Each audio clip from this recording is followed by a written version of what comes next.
আজ আমি আপনাদের তৈরি করে দেখাবো ইউটিউব টিকটক ভাইরাল ভাজা চা রেসিপি। তাহলে চলুন শুরু করা যাক।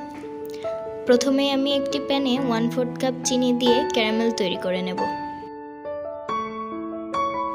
এ পর্যায়ে চুলার হিট লো টু মিডিয়ামে রাখতে হবে, না হলে ক্যারামেল পুড়ে যেতে পারে।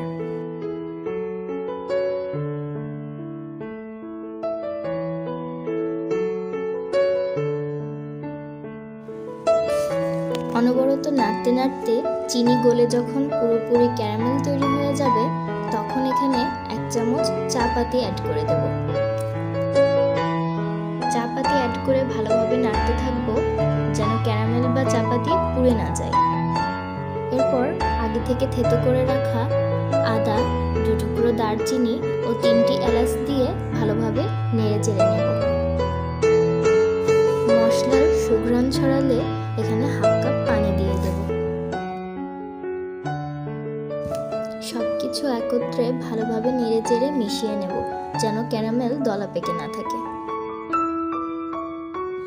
সবকিছু একসাথে ভালোভাবে মেশানো হলে একটি ঢাকনা দিয়ে 2 থেকে 3 মিনিট ঢেকে দেব। 2 থেকে 3 মিনিট পর ঢাকনা উঠিয়ে আগে থেকে জাল করে রাখা 1/2 কাপ দুধ দিয়ে দেব।